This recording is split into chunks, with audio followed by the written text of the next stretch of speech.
खबरों का पंचनामा, हकीकत की पड़ताल राजन पंडित के साथ।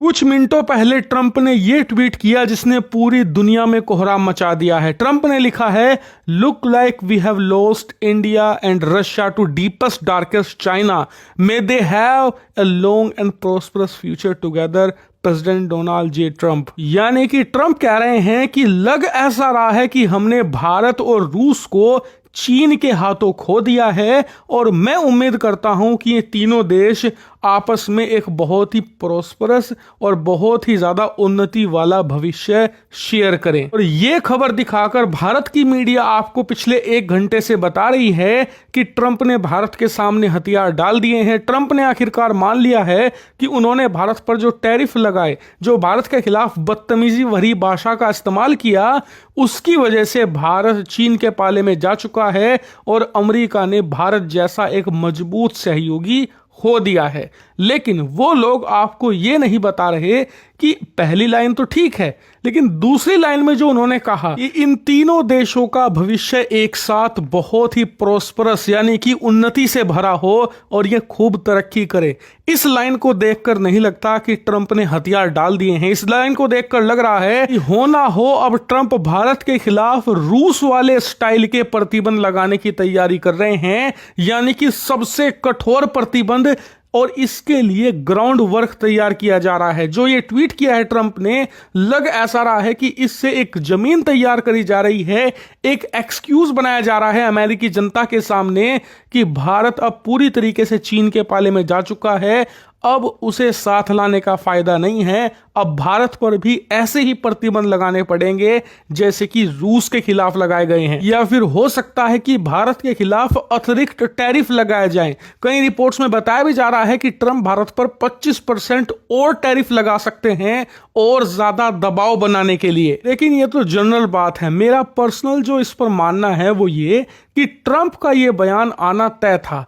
ट्रंप पर पिछले 48 घंटों से बहुत ज्यादा प्रेशर पड़ रहा है। आप अमेरिका की मीडिया उठाकर देख लो, आप अमेरिका के सोशल मीडिया हैंडल, खासकर कि वो जो कि प्रो ट्रंप है, वो उठाकर देख लो। हर जगह ये पिक्चर चलाई जा रही थी जिसमें पुतिन, शी जिनपिंग और पीएम मोदी एक साथ थे और बात कर रहे थे, और इसे दिखाकर ट्रंप के खिलाफ खूब गुस्सा निकाल रहे हैं लोग। वहां पर कह रहे हैं कि तुमने राष्ट्रपति बनने से पहले कहा था कि जब मैं राष्ट्रपति बनूंगा तो अमेरिका की जीत ही जीत होगी, अमेरिका कहीं नहीं हारेगा। और अगर ये जीत जैसा दिखाई देता है तो हार ही सही थी अमेरिका के लिए। तुमने दुनिया में आइसोलेट कर दिया, तुमने दुनिया की 44% आबादी को एकजुट कर दिया अमेरिका के खिलाफ, और दुनिया की 35% इकोनॉमी को इकट्ठा कर दिया है, अमेरिका के खिलाफ कर दिया है। खासकर कि भारत जो कि आपका इतना क्लोज एलाई बनते जा रहा था और चीन के खिलाफ आपका सबसे बड़ा सहयोगी था, आपने उसी को चीन के पाले में धकेल दिया।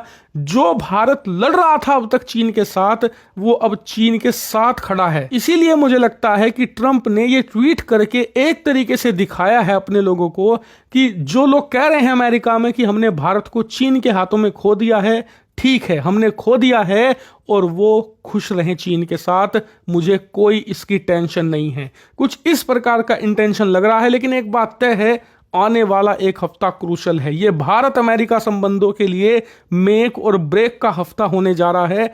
अगर इसमें ट्रंप ने कुछ नहीं किया भारत के खिलाफ, तो आप ये बात लिख कर ले लीजिए कि ट्रंप की टोन अब भारत के खिलाफ नरम पड़ रही है और 1-1.5 महीने में भारत अमेरिका के बीच एक ट्रेड एग्रीमेंट हो जाएगा। लेकिन इस एक हफ्ते में अगर ट्रंप ने कोई ऐसा कदम उठाया जो एंटी इंडिया है, तो फिर ये लंबा खेल चलेगा। इसमें भारत को नुकसान निश्चित तौर पर होगा और बदले में भारत को भी कार्रवाई करनी पड़ेगी अमेरिका के खिलाफ अपने नुकसान की भरपाई करने के लिए, और ये सिचुएशन और भी ज्यादा गंदी होगी। अगर ऐसा होता है तो इसका सबसे बड़ा विजेता होगा चीन, इस बात में कोई शंका नहीं है।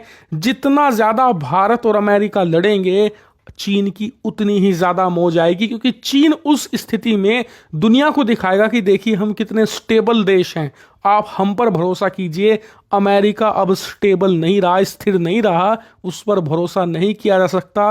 वो भारत जैसे अपने एलाई के खिलाफ ये कर सकता है, तो दुनिया के खिलाफ वो क्या कर सकता है? इसे वो एससीओ की समिट में प्रोजेक्ट भी कर चुका है, फिर से साबित करेगा। और अमेरिका के साथ साथ इसमें भारत का भी नुकसान है।